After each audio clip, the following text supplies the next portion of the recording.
Hello and welcome to the 6th episode of Tractor Girls Talk, the Ipswich Town Women's podcast where we talk all things town, but the girls. You're joined as usual by me, Katy Sandalls, the women's football columnist for the East Anglian Daily Times and the Ipswich Star, and photographer extraordinaire, Ross Halls. How you doing, Ross?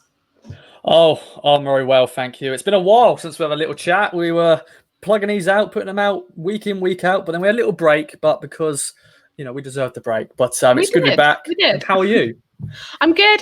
I think we've both had little holidays. We've had nice breaks, and yeah, we're ready and raring to go. And there's so much to talk about, Ross. We are just days away from the start of the season. Yeah, I'm excited. It's dragged a little bit, I have to admit, because the women's team have only had 2 pre-season games. Of course, the men, they've kicked off their season. They had all those pre-season games, and but I'm excited for the first league game of the season. Bring it on. Bring it on, indeed. So let's just have a quick rundown of what we're going to be looking at today. We've got a couple of new signings. The girls haven't been quite as prolific as the lads in signing new players, but we've got a couple to talk about.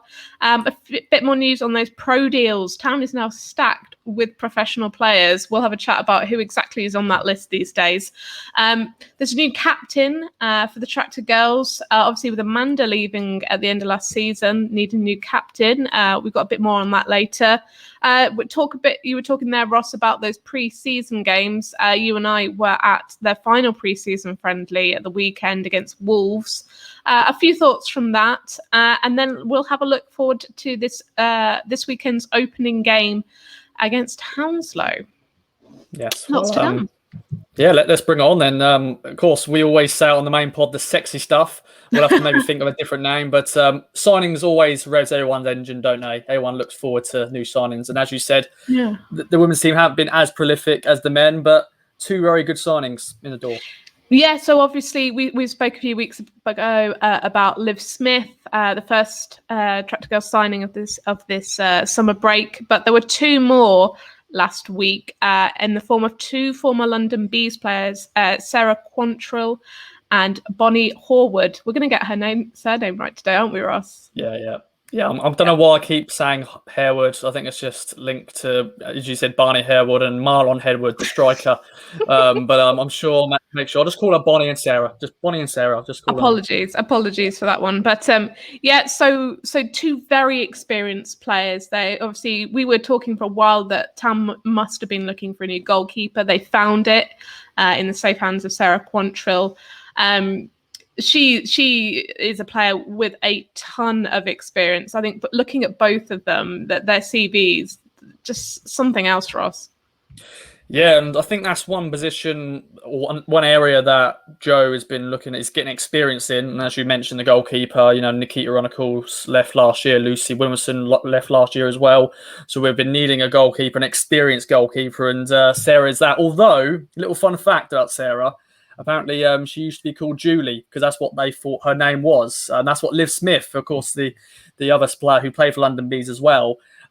She's sort of brought that funny story up that apparently players used to call her Julie because they didn't know her name was Sarah. So we're going to make sure her name is Sarah. So, Sarah, don't worry about it. We're going to call you Sarah. Don't worry. I love those kind of urban legends that just appear around these players. So Sarah Quantrill, of course, began her career at Arsenal. Went through the Gunners Academy, and she's won the FA Cup, Ross, at the end of the 2010-2011 season.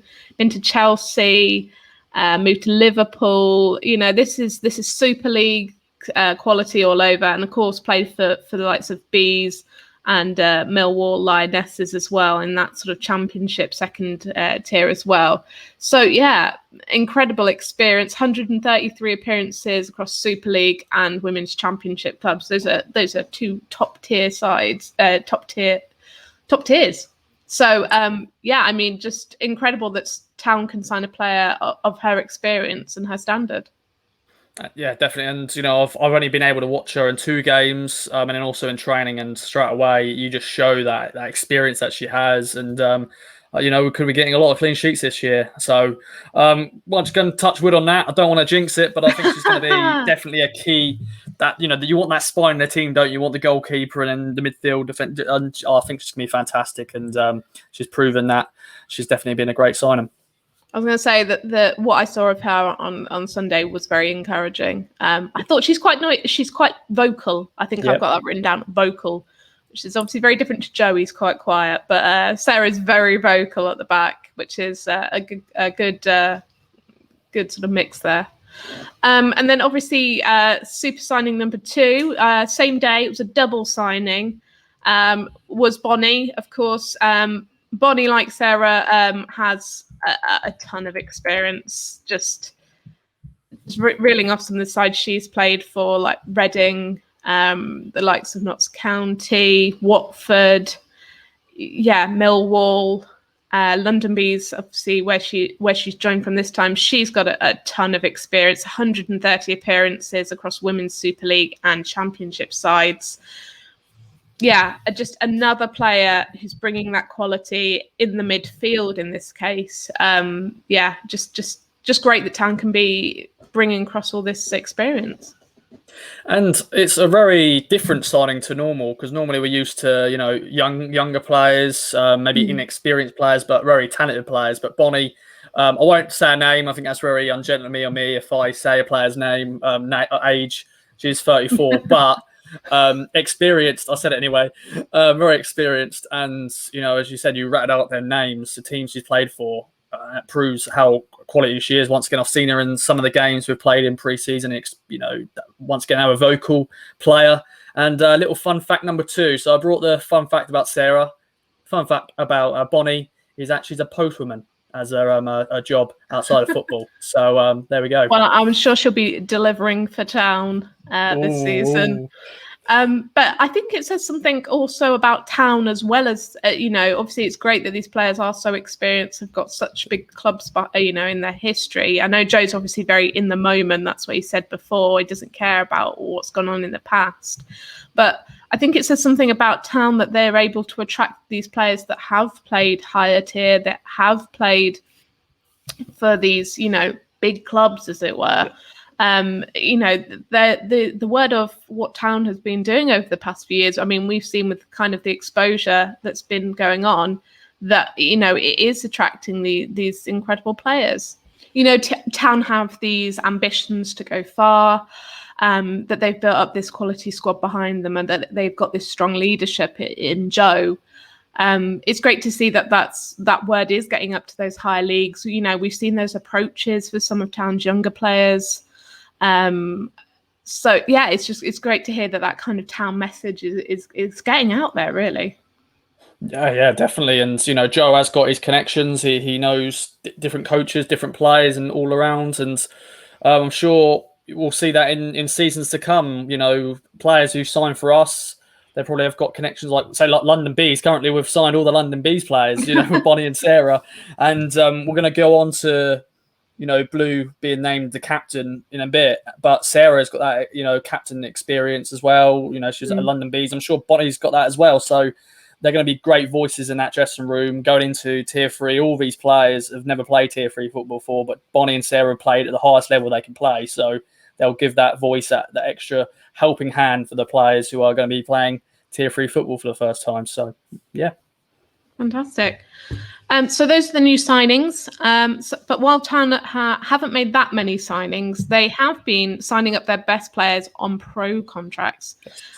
They started with Sophie Peskett, who got 3 distinctions in her BTECs this week. My colleague wrote about her. Fantastic news for her. I know all of the Town girls did pretty well this week in their exams, which is great to hear. But there's quite a list of new players who've joined that sort of established list of pro deals, Ross. What, you're going to get me to rattle them all out?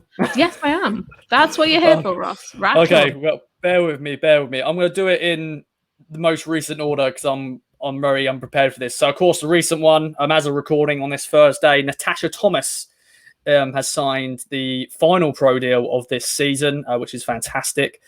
Blue Wilson, who signed for Man City a couple of years ago. I'm sure that was a dream for her to sign a professional deal at some point, and she's done it at the club.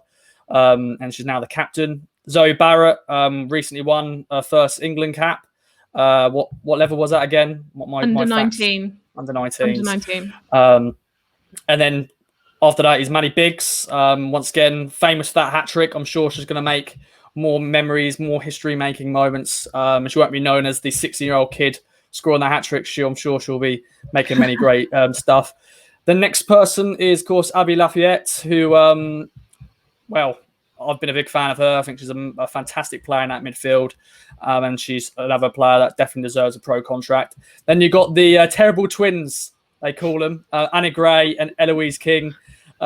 Two fantastic players as well, and definitely deserve those contracts. Of course, EK, she's a big town fan as well. So for her to sign a pro deal, it was a great when she became that pro, when it got announced, a picture of her when she was younger to now is just that's just a nice touch, I thought.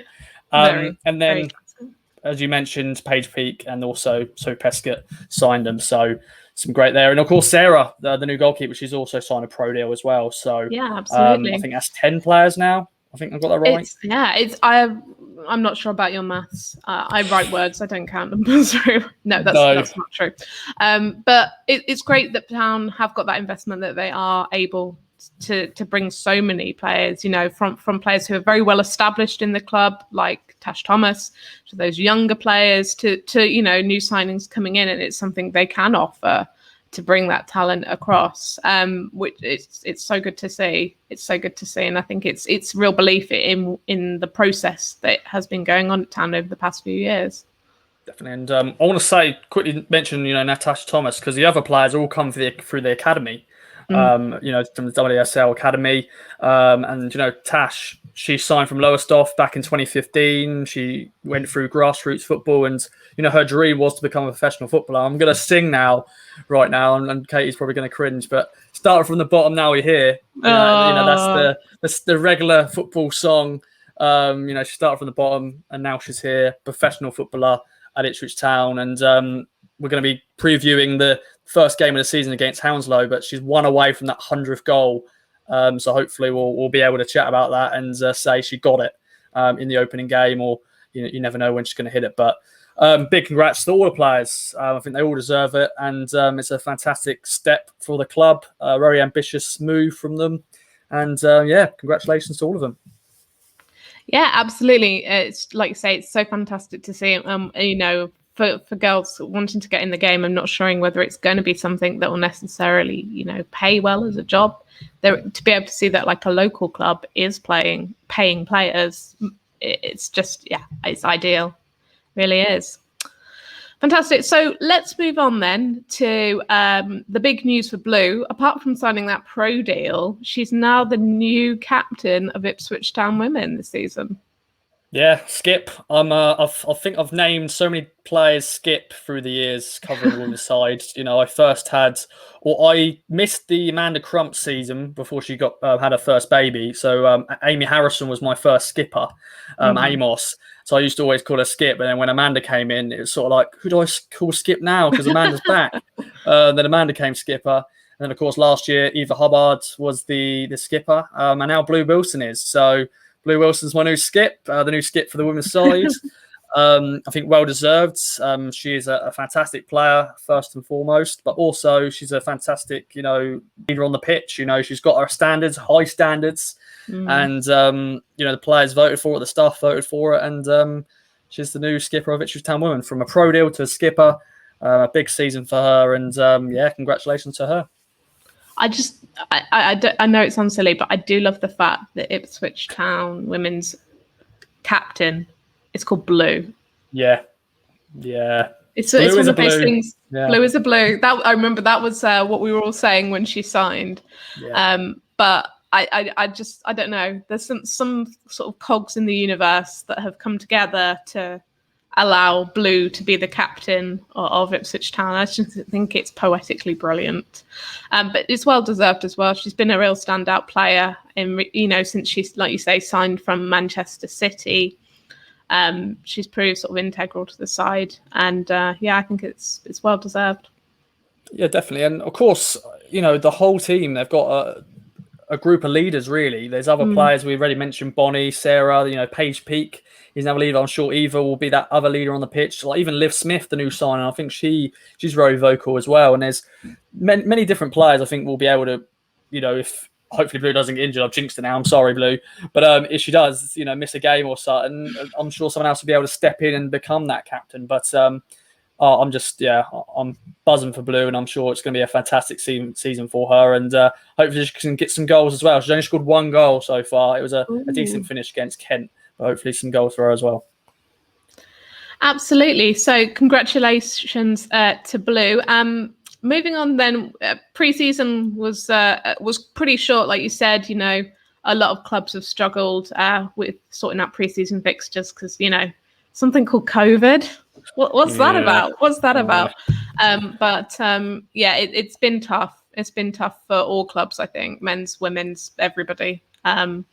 But what we did get was the return of the Tractor Girls to the Gold Star Ground on Sunday, which just incredible, I guess, to be home.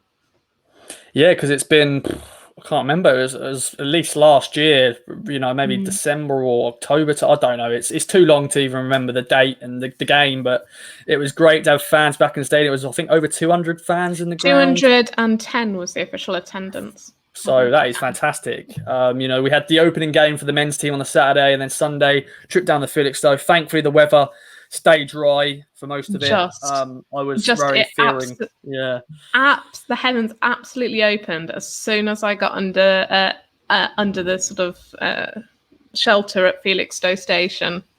I was like, thank goodness we got back here. It was threatening, but it was great to see that lots of fans turned out. Some of them rather vocal at times. I know the big flags were back up again, which is great to see. It was quite a nice atmosphere down there. Lots of families down there. I heard one dad say to his daughter then, she was quite young, and I think she was wearing a Luka Modric shirt. It's like, what do you think of that? Yeah. I think she was too busy climbing on the tables to watch the game, but and it's nice to see that it's somewhere that families are coming down to watch the game. There were a few travelling fans as well, actually, or Wolves fans. We were talking about this. We were wondering if they had travelled all the way from Wolverhampton, but it was nice to see some opposition fans as well. Yeah, I think that's always good, isn't it? And a little cheeky fact as well, another fun fact, number 3 on the pod. You're full of them today. You're full of them today. I had a nice cheeseburger before the game. I was hungry because it was also our media day, with the players that had their headshots and stuff. We had that at the training ground in the morning, and then we rushed off back to Felixstowe for the game. And I felt peckish. So I went, you know what, I'm going to buy a burger. Don't tell the players; they'll not be happy if I'm eating a burger, or they're going to go and play 90 minutes of football. But I'll bring you regular updates on what I eat at games if you fancy it, listeners. And Katie, if you fancy it, I'll bring it as a regular feature. What did Ross eat at the game? What did Ross eat? Okay, well then you've got to let us know which grounds have the better food. Yeah. This is a new league. We need to know where's best to eat. So you're saying when the players are at home, when we're at Gold Star, cheeseburger or cheesy chips are nice. The chicken burgers, luckily because I'm part of the staff, very very posh of me. I sometimes get food after the game, so it's normally pretty decent. We normally get a chicken burger, and I'm looking forward to the away teams. Yeah, as you said, away grounds. I'm hoping they will put on good after game food as well. So we'll have to wait and see what they have in store for us, because some grounds have not been that great, but we'll wait and see. Of course, also the men's team. I think Wickham Wanderers is the one that stands out there. Lovely lasagna they did one year. Ooh. So I'll have to see who can top that. I was trying to think where's the best place I've eaten. I mean, I've been to Wembley. We've been to Wembley a couple of times. Well, I've been twice. You've been once. Less said about that, the better. You're still sore about that one. But they have some pretty good food there. It was all hot food as well, being served straight to you. I was like, I could get used to this. Although I think I missed that because I was pitch side. Did you went pitch side? Did you not get the food? Oh, I think I got maybe some chocolate, or there was some pastries maybe, but I can't complain about that. Because we had hot food upstairs.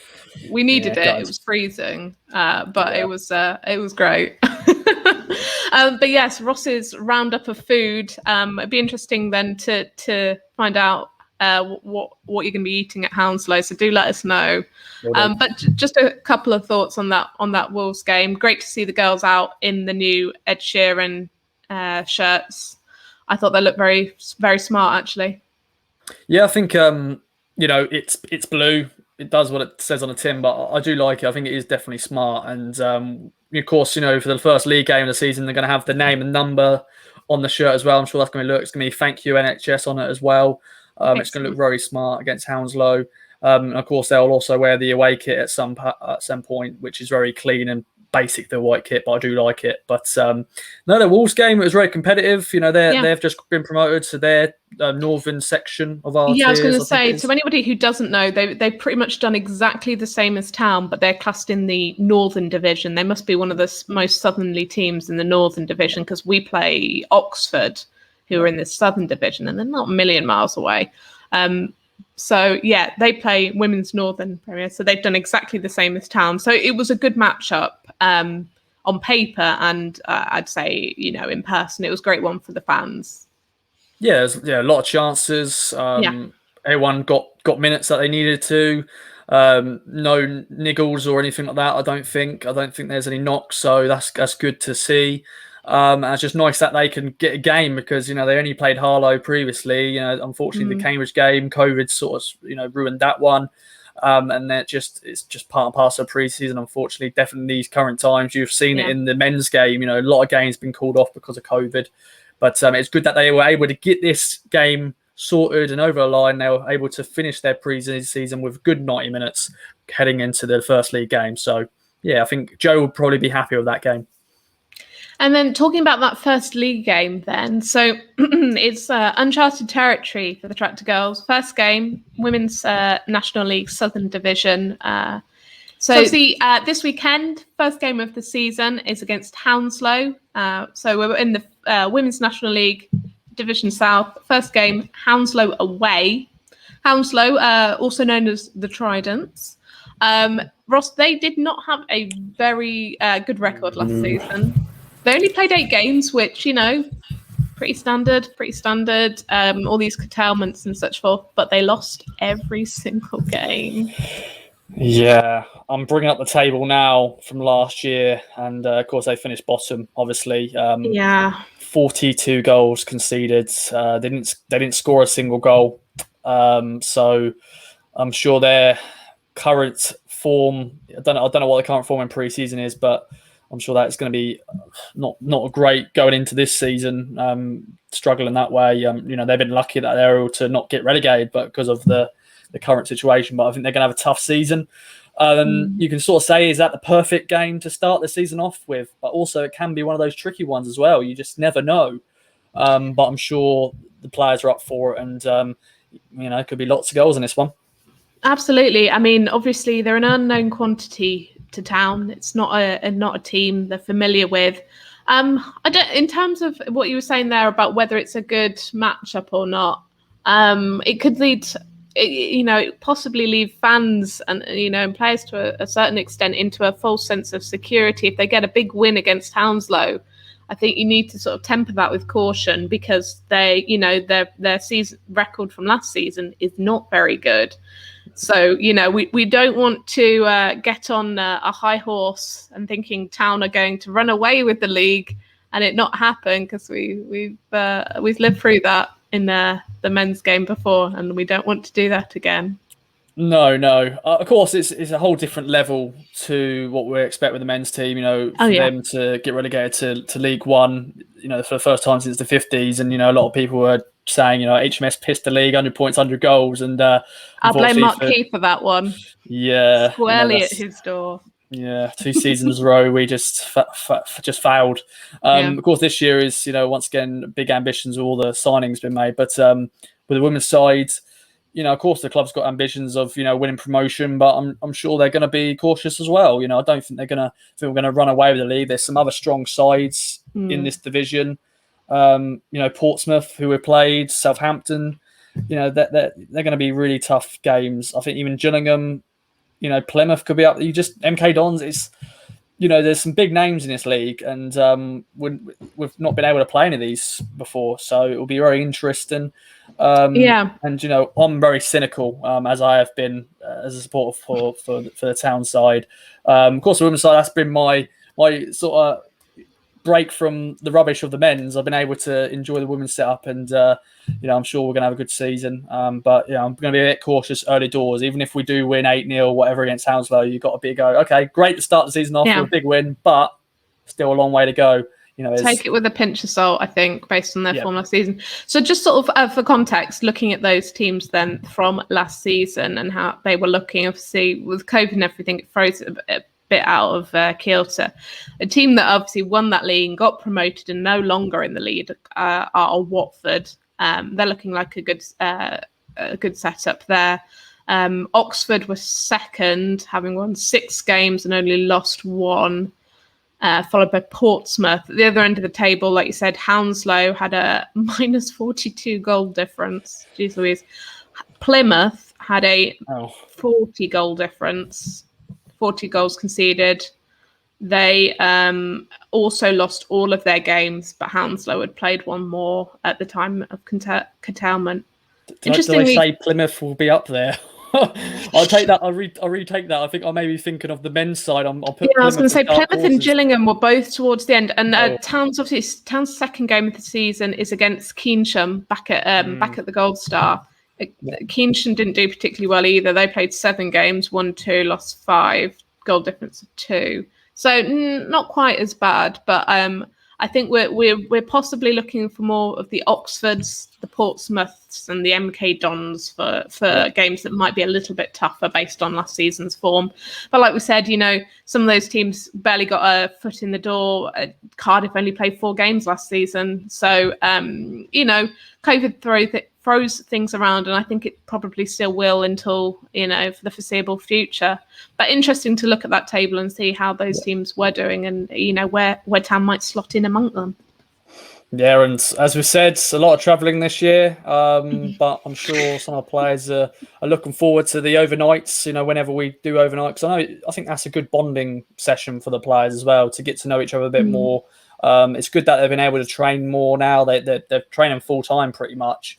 And once again, these just another big experience for all the players, playing a different tier, playing different players. But I'm excited, and I'm sure they're going to be excited. And not too long a trip for you this weekend, then just down to Hounslow. Yeah, not too bad. I got Burton for the men on the Saturday away, and then Hounslow not too far away. I think that is a coach journey as well, but it's going to be a good weekend of football, and I'm looking forward to it. And if any listeners who are listening, who are going to go to both games, enjoy, and hopefully 2 wins for both sides. Absolutely, that would be the ideal this weekend. So just to confirm, it's Hounslow this weekend away. First game of the season back home at the Gold Star is the weekend after against Keynsham. If you are heading down, make the most of it. Say hi to Ross this weekend. See what food he's eating. See if he can give you a recommendation, as it were. But it's that's been a big pod today, Ross. Plenty to discuss. Obviously, we'll have the the first game of the season next week. So fingers crossed, all goes well there. But it's been nice to catch up and talk about all that town news, and there's been so much of it. Yeah, it's been a busy few weeks. It's been great to catch up and talk about it. And the good thing is the season is finally here. Bring it on. Let's go. Let's go indeed. We'll be back talking about that first game of the season next week. Thank you so much for your continued support. You can find us on Twitter in the usual places. I am at Katy Sandalls with a Y and 2 L's because I like to make my life difficult. And Ross Media UK, Kings of Anglia on all the socials as well. And I'm sure we'll be covering the game. And say hello and buy me some food if you fancy. You're getting our listeners to buy you food. What you like? I'm cheeky. I'm a cheeky boy. Yeah. And on that note, thanks to everyone for listening today, and we'll speak with you soon.